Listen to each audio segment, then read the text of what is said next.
Hello. हम आज news segment में ये डिस्कस करेंगे कि बीसीसीआई ने कुछ सोर्सेज से पता चला है कि बीसीसीआई कुछ गाइडलाइंस ला रही हैं प्लेयर्स के लिए। चलिए एक एक करके डिस्कस करते हैं।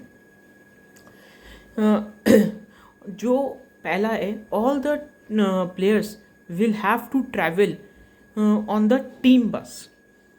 मतलब आई एम क्वाइट शॉक्ड कि यह ऐसा नहीं होता था क्या, क्योंकि हम लोग ने विजुअल्स देखे रहते हैं, सोशल मीडिया पे देखते हैं, हर जगह देखते हैं। फैंस हो गए, क्रिकेटर्स लोग खुद पोस्ट करते हैं बस के फ़ोटो खींचते हुए। जो पुराने क्रिकेटर्स होते थे वो लोग अपने किस्से भी सुनाते हैं शोज़ में जाके कि हम ट्रैवलिंग एक साथ करते हैं, हंसी मजाक करते हैं, ये करते हैं। The time has changed. और ये शॉकिंग है कि किसी प्लेयर ने या किसी कोच ने इजाज़त दी, किसी टीम के प्लेयर ने कहा कि मुझे अपनी पर्सनल से आना है या किसी अलग से आना है, उनको अलाउ किया, तो बाकी प्लेयर्स ने भी कहा कि मुझे भी ऐसे जाना है। और क्या बस में बैठ के सिर्फ कोच और मैनेजर जा रहा है? ऐसा भी हो रहा है? मतलब है क्वाइट शॉक्ड। दोनों उसके, क्योंकि आप ऐसा नहीं है कि आप मैदान पे खेलते हो तो मैदान में एक टीम हो, नहीं। आप मैदान के बाहर भी बहुत सारी चीज़ें डिस्कस करते हो। हंसी मजाक करते समय डिस्कशन होता है, सब चीज़ होता है कि आप कैसे मतलब आपने क्या गलतियाँ की, क्या गलतियों को सुधार सकते हैं। हाँ। और और मान लीजिए कोई मैच के बाद किसी की परफॉर्मेंस अच्छी नहीं, लड़ाई हो रही है, तो एज अ टीम आप समझाइए कि एज अ यूनिट हम हारे हैं, एज अ टीम हारे हैं। और फिर क्या है, कोई बहुत ही मान लीजिए कोई बहुत बड़ा मैच हार गए, क्वार्टर फाइनल सेमीफाइनल हार गए, तो मोराल डाउन हो सकता है। तो प्लेयर एक दूसरे को सपोर्ट करते हैं और बॉन्डिंग अच्छी होती है टीम की। लोग एक दूसरे को पहचानते हैं, अपने उसकी उनकी स्ट्रेंथ वीकनेसेस जानते हैं, ये किस प्लेयर टाइप का प्लेयर है। मतलब बहुत सारी चीज़ें होती हैं। आप ऑन द फील्ड, ऐसा नहीं है कि ऑन द फील्ड जो हो रहा है वही होता है, एज अ टीम खेलते हैं। आप ऑफ द फील्ड भी आप एज अ टीम, जो बॉन्डेज होता है वो बहुत ज़रूरी है। तो बीसीसीआई तो ये जब से किसी ने रूल तोड़ा या फिर परमिशन मांगी थी कि कोच से, मैनेजर से या किसी से भी कि मैं अलग से आ रहा हूँ, तो ये ट्रेंड बदल गया। तो बीसीसीआई ने ये गाइडलाइन निकाली है, ये सोर्सेस से पता है, अभी कोई ऑफिशियल नहीं है, कि 45 डेज़ का टूर से ज़्यादा का अगर टूर होगा तो जो फैमिली या वाइफ हैं वो 2 हफ्ते फैमिली के साथ स्टे कर सकती हैं। और जो 14 डेज मीन्स, अगर दो शॉर्टर टूर होगा उसमें 7 डेज तक वाइफ और या फैमिली उनके साथ रह सकती है। ये इसलिए भी मतलब समझ आता है कि आप फैमिली के साथ रहना चाहते हैं इतने लंबे लंबे 2-2 महीने के टूर पे। तो ऐसा नहीं है कि आप फैमिली के साथ हैं, पूरा टाइम उन्हीं के साथ हैं, आपस में कोई टीम बॉन्डिंग ही नहीं है। और ये इसलिए लाना पड़ा रूल कि किसी सीनियर प्लेयर ने, जब पर्थ का टेस्ट मैच इंडिया जीती थी, तो किसी सीनियर प्लेयर ने कहा था कि जाओ मेरा क्रेडिट कार्ड लो और हम let's have party together to after winning the match, test match. लेकिन उन्होंने कहा नहीं, सब अपने अपने पार्टी कर रहे हैं। मतलब आप एज अ टीम जीते हो, एज अ टीम इंजॉय करो, एज अ टीम। ऐसा नहीं है कि इंजॉयमेंट में सिर्फ क्रिकेटर्स ही आएंगे, उनकी फैमिली को ले आओ, उनकी वाइफ को ले आओ, सब इंजॉय करो। उससे क्या बॉन्डेज बढ़ेगा और सबके बीच में एक यूनिटी आएगी कि मैच परफॉर्मेंस से ज़्यादा, मतलब जो फील्ड में होता है उससे ज़्यादा यूनिटी इंपॉर्टेंट होती है। अगर आप एज अ यूनिट खेलेंगे तो इससे क्या होगा ना, आप परफॉर्मेंस पे इजाफा करेंगे कि मान लीजिए जैसे जल्दी आउट हो गए विकेट्स, तो मुझे यूनिटी है, मुझे भी कुछ करके दिखाना है, ये करना है, ऐसे मतलब बहुत सारे फैक्टर्स होते हैं। तो मेरे हिसाब से ये बहुत अच्छा गाइडलाइन ला रहे हैं। अगर जिसने भी ये मतलब रूल चेंज किया कि बस से ट्रैवल अलग करना है, टीम बस का नाम ही टीम बस है कि सबके साथ आना है। जो फैमिली का सवाल है वो सही भी है। अगर किसी प्लेयर को होम सिकनेस होती है या कुछ भी होता है तो वो फैमिली के साथ टाइम गुजार के वापस ज्वाइन करे, इसलिए 2 हफ्ते का उन्होंने शेड्यूल भी रखा है। चलिए दूसरे नियम की तरफ चलते हैं।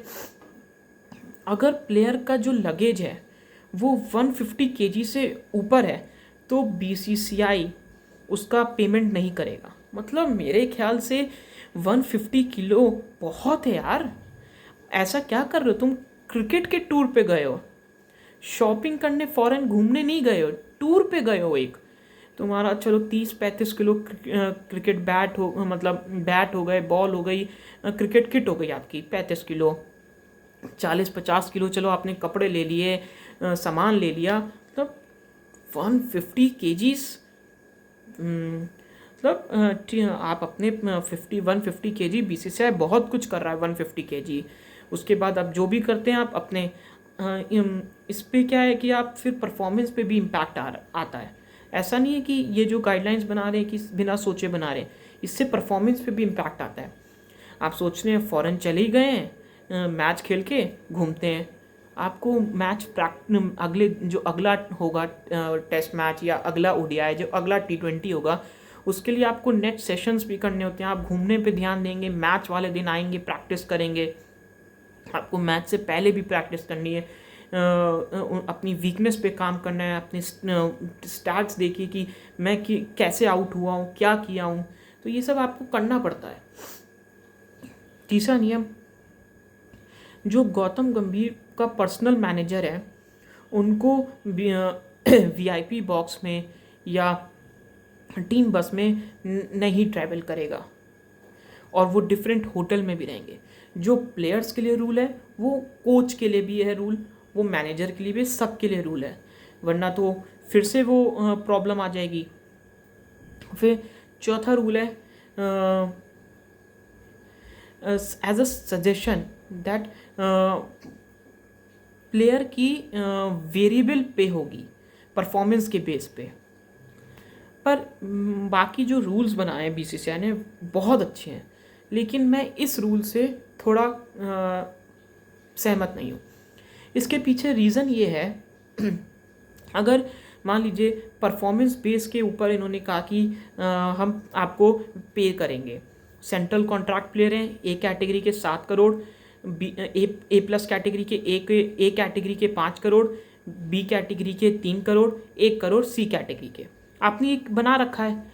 तो वेरिएबल पे अगर परफॉर्मेंस के बेस पे करने लगे तो मान लीजिए जैसे कोई जैसे कोई मैच फंसा है जिसमें आपको अटैक करना है उसमें विकेट भी जाती है लोगों की, प्लेयर्स की अटैक करते समय, और वरना फिर क्या करेंगे अगर वेरिएबल पे होगा, अगर ये रूल ला दिया तो प्लेयर कहेंगे कि मैं क्यों अटैक करूं, मैं अपना रिस्क क्यों लूँ, मैं अपनी पे लूँगा पूरी, जो भी परफॉर्मेंस के 100 मारूंगा, मैं अपने 100 देखूंगा, टीम के लिए नहीं देखूंगा। मान लीजिए 50 बॉल पे 100 रन चाहिए, है ना, और एक प्लेयर है 74 पे खेल रहा है, वो क्यों अटैक करके अपना 100 हटाएगा?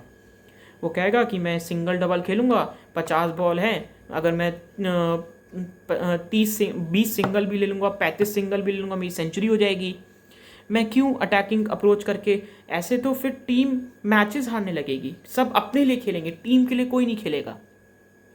ये रूल मेरे हिसाब से बिल्कुल गलत है।